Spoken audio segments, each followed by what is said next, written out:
Hello everyone, आज हम discuss करने वाले हैं नया टॉपिक जिसका नाम है संज्ञा। सबसे पहला प्रश्न यह है कि संज्ञा किसे कहते हैं। किसी व्यक्ति, वस्तु, स्थान या भाव के नाम को संज्ञा कहते हैं। संज्ञा के 3 प्रकार होते हैं: व्यक्तिवाचक संज्ञा, जातिवाचक संज्ञा एवं भाववाचक संज्ञा। सबसे पहले हम चर्चा करेंगे व्यक्तिवाचक संज्ञा के बारे में। किसी विशिष्ट वस्तु, किसी विशिष्ट व्यक्ति या विशिष्ट स्थान के नाम को व्यक्तिवाचक संज्ञा कहते हैं। उदाहरण के लिए राम, मोहन यह व्यक्तियों के नाम हैं। जयपुर, मेरठ यह स्थानों के नाम हैं। यह व्यक्तिवाचक संज्ञा के उदाहरण हैं। अब हम चर्चा करेंगे कि जातिवाचक संज्ञा किसे कहते हैं। जिस शब्द से संपूर्ण जाति का बोध होता है उसे जातिवाचक संज्ञा कहते हैं। उदाहरण के लिए वाक्य है लड़का पढ़ रहा है। दूसरा वाक्य है मुझे फल अच्छे लगते हैं। उपयुक्त वाक्यों में लड़का एवं फल जातिवाचक संज्ञा के उदाहरण हैं। जातिवाचक संज्ञा के 2 भेद और माने जाते हैं: द्रव्यवाचक संज्ञा एवं समुदायवाचक संज्ञा। सबसे पहले हम जानेंगे द्रव्यवाचक संज्ञा किसे कहते हैं। जिस संज्ञा शब्द से किसी द्रव्य, धातु या पदार्थ का बोध होता है उसे द्रव्यवाचक संज्ञा कहते हैं। उदाहरण के लिए घी, तेल, दूध, जल, लोहा, सोना, चांदी, लकड़ी, गेहूँ, चावल इत्यादि यह द्रव्यवाचक संज्ञा के उदाहरण हैं। अब हम चर्चा करेंगे समुदायवाचक संज्ञा के बारे में। जिस संज्ञा से किसी समुदाय या समूह का बोध होता है उसे समुदायवाचक संज्ञा कहते हैं।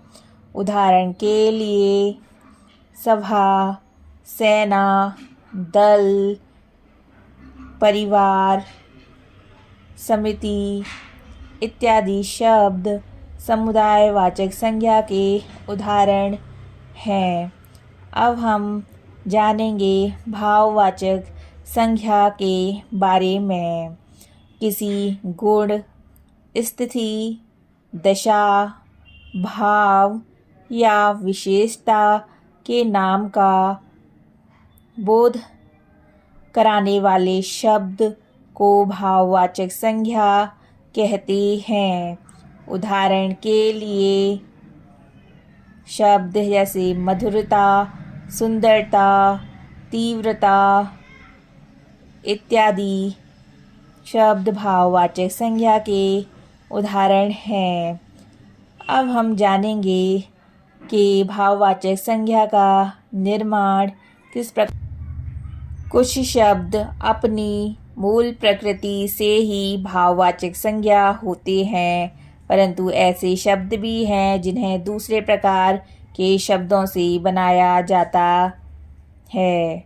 उदाहरण के लिए जातिवाचक संज्ञा से भाववाचक संज्ञा का निर्माण, जैसा कि आप सभी देख सकते हैं। जातिवाचक संज्ञा है नर, इसकी भाववाचक संज्ञा है नरत्व।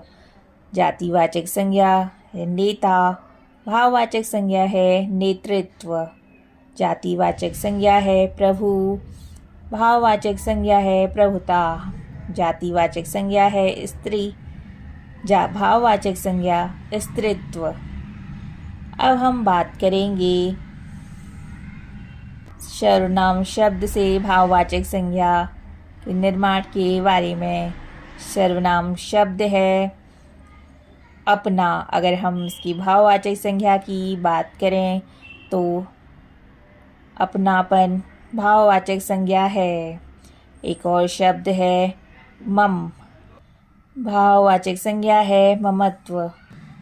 अब हम जानेंगे क्रिया शब्द से भाववाचक संज्ञा। क्रियापद है खोजना, भाववाचक संज्ञा है खोज। क्रियापद है चुनना, भाववाचक संज्ञा है चुनाव। क्रियापद है चकराना, भाववाचक संज्ञा है चक्कर। अब हम जानेंगे विशेषण से किस प्रकार भाववाचक संज्ञा का निर्माण संभव है। विशेषण शब्द है उपयोगी, भाववाचक संज्ञा है उपयोगिता। विशेषण शब्द है आलसी, भाववाचक संज्ञा है आलस्य। उसी प्रकार अब हम बात करेंगे अव्ययों से भाववाचक संज्ञा